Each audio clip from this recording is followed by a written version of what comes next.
গুলি দেখলে কেউ ভয় পায় না। একটি ভিডিও ভাইরাল হয়েছে, আপনি দেখেন নাই? স্বরাষ্ট্রমন্ত্রীকে বলা হচ্ছে যে স্যার, যাকে গুলি করে মারা হয় সেই শুধু আপনার, বা যে আহত হয় সেই শুধু সরে যায়, বা ওই শুধু পড়ে যায়, আর বাকিরা কেউ সরে না। স্যার, আমরা কি করব? সুতরাং সংগঠনের মূল দল থাকলে মূল দলের সাথে সম্পর্ক থাকে, ওইটাই আসলে লেজুর ভিত্তি। এবং ওই লেজুর ভিত্তির জায়গাটা আসলে বাংলাদেশের প্রেক্ষাপটে রাতারাতি আপনি পরিবর্তন করতে পারবেন না। সাধারণ শিক্ষার্থীরা এই মুহূর্তে তারা একটি আবেগের মধ্যে রয়েছে, তারা বলছে আমরা ছাত্র রাজনীতি চাই না, এটি ট্রু।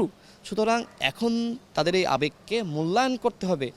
এখন তাদের আবেগকে মূল্যায়ন করে আপাতত ছাত্র রাজনীতি নিয়ে বেশি কথাবার্তা বলাটা ঠিক হবে না। ছাত্র রাজনীতির সংস্কার দরকার। নিষিদ্ধ করলে আপনার সেটি আসলে সমস্যা সৃষ্টি করতে পারে।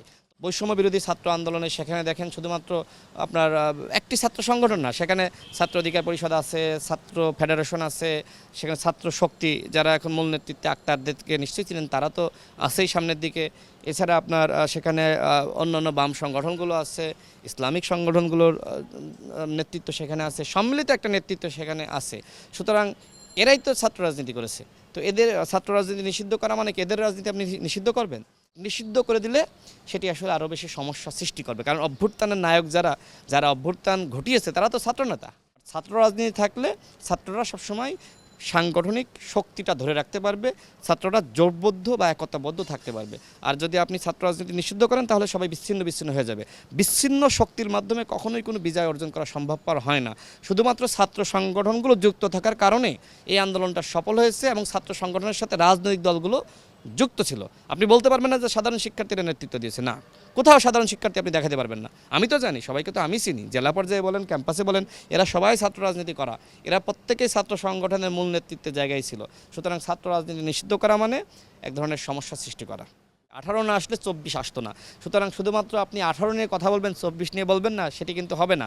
আপনি আপনার যে ইতিহাস, পূর্বের ইতিহাস, সেটি আপনি ভুলে গেলে চলবে না। 71-এর ইতিহাস ভুলে আপনার 24-এর ইতিহাস কখনো সৃষ্টি করা যাবে না। কারণ 71 আমাদেরকে অনুপ্রেরণা দিয়েছে।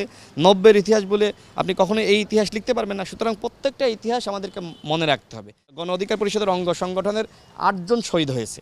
সুতরাং বুঝতে হবে যে আমাদের ভূমিকা এই আন্দোলনে কী ছিল। আমার বাসায় 2 দিন রেড দেওয়া হয়েছে আমাকে তুলে আনার জন্য। আমি যেখানে থাকি সেই গলিতে গলিতে গিয়ে দোকানদারদেরকে জিজ্ঞেস করা হয়েছে, ফোন দেখিয়ে, মানে ছবি দেখিয়ে, যে এই রাশেদ খান বা এই ছেলেকে চিনেন কিনা, কোথায় থাকে। সে কিন্তু আমাকে চিনে, আমি কোন বাসা থেকে জানি, কিন্তু সে বলে নাই আমার প্রতি ভালোবাসার জায়গা থেকে যে না, আসলে মানে বলা যাবে না, রাশেদ ভাই সেফ থাকুক। কারোর এককভাবে কর্তৃত্ব নেতৃত্ব ছিল না। দেখেন, যখন সমন্বয়করা 6 জন ডিবি হাজতে, তখন কি মনে হয়েছে নেতৃত্বের সংকট?